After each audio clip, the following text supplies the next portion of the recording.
straight down so that it's all the same diameter at the top and at the bottom, you won't have the illusion of openness that this ring here provides. Because this is gone, and all you're seeing is that piece of veneer, all dark. You see that? So you have to have a bulbous shape. Bulbous meaning widest in the middle and narrower at the top and the bottom. Now, when you get to the inside, the first one I did, I just turned the inside around and I stopped. And then I said, what's going to happen if I turn a little bit more of that and I get the inside of this piece of veneer? What's it going to look like? And what I found out is, I'm going to pass this around, the inside, the ideal situation, the real challenge for this is to get the inside circles almost the same size as the outside. Now, I'm calling them circles. These are rings. It's really, I suppose, elliptical, not round. Depending on how you cut this,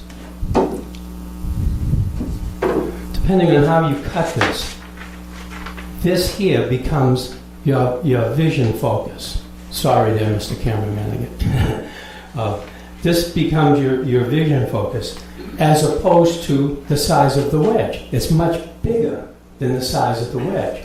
Usually in segmenting, when you do an enhancement, you work around the wedge.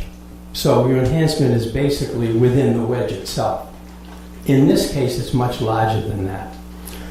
If you move this line in, you make it bigger.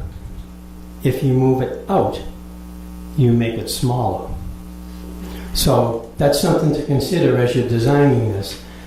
If you look at this and say, I like that, but I don't like it how it's so open. I want it closed up. I want it tighter. Just move that piece out to the edge.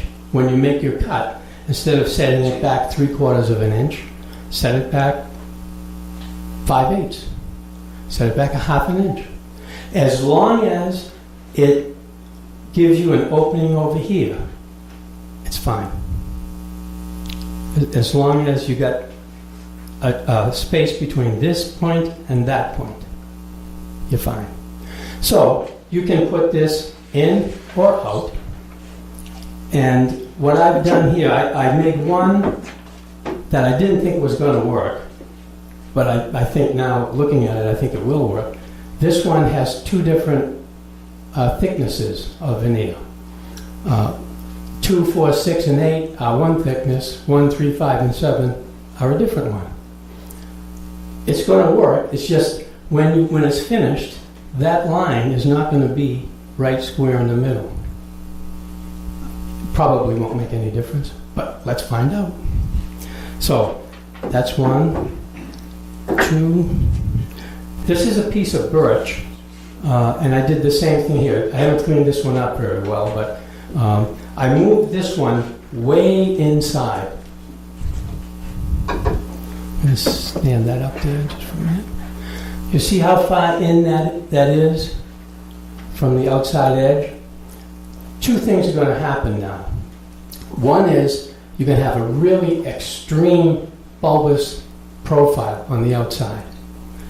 The second thing is, because you have to turn away all of the wood that is on this side, on the outside of that line, so you can see it.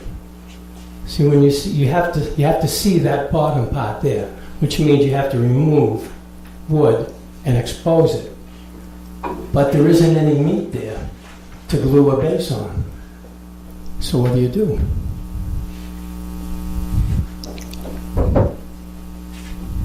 Let's go back to this piece here. Here is a piece. Here are two rings.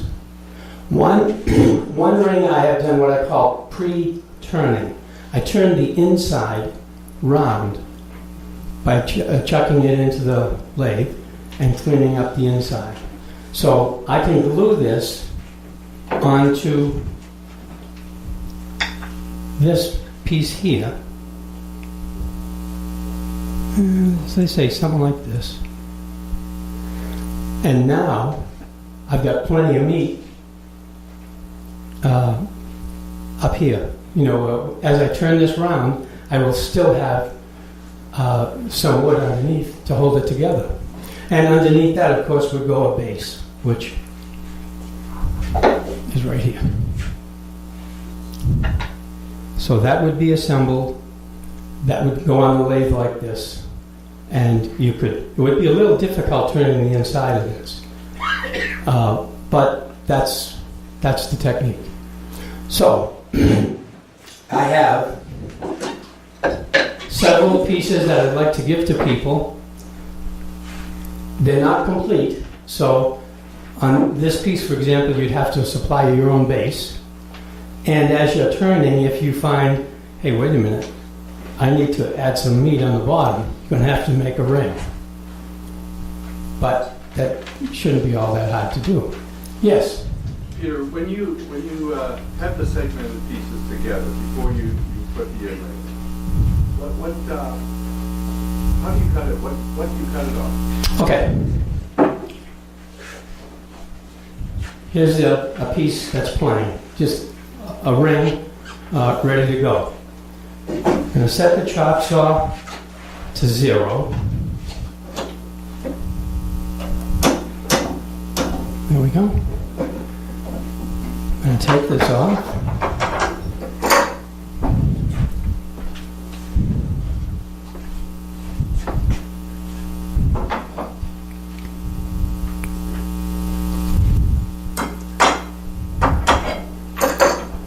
Can someone get me a C-clamp so I can clamp this fence?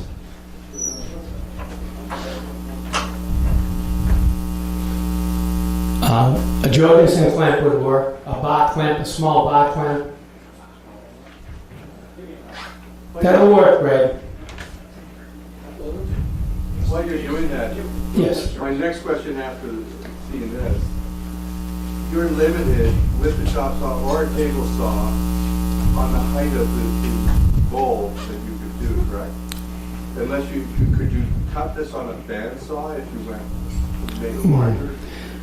Or would it be not accurate enough? I think the problem with cutting it on a bandsaw is if you get the slightest wandering, the veneer isn't going to follow that. It's just, you're going to have holidays, you're going to have spaces. So you're limited to your table saw and your... Yeah, I have a 12-inch chop saw, and you know that's worked well. So what you would do, you would determine where you want the cut to be. On this one here, I'm going to set this about 1/2 inch or so.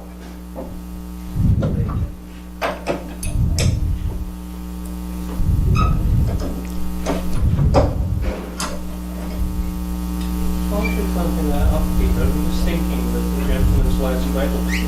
If you doubled the amount of, you need 16 segments with the same clamped distance, then you do what you're doing just now with one pair, put the second pair in and repeat it, and then glue them together. Wouldn't that give you the height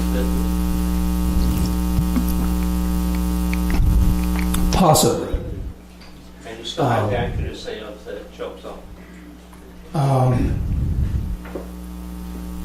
Yeah, that probably would work. Now, one of the things, when you have 8 segments, you have a fairly large amount of wood that has to be turned away to get this round.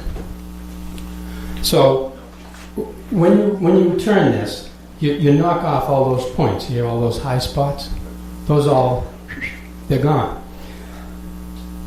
So you have quite a bit of space here to play with. You can move that veneer piece in anywhere you want.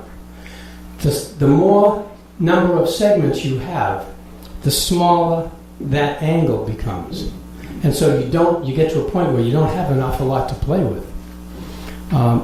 I took one of the, I didn't bring it with me. I had one set of an 8-inch ring like this with 8 segments. And I said, what if I made this 16 by cutting off the tops here, all the way around. And now I have 16 sides instead of 8 sides. What happens when you do that is it becomes more round, more closer to round. So the amount of wood you can remove becomes less and less. When you put in a piece of the veneer here, you cannot go beyond the center point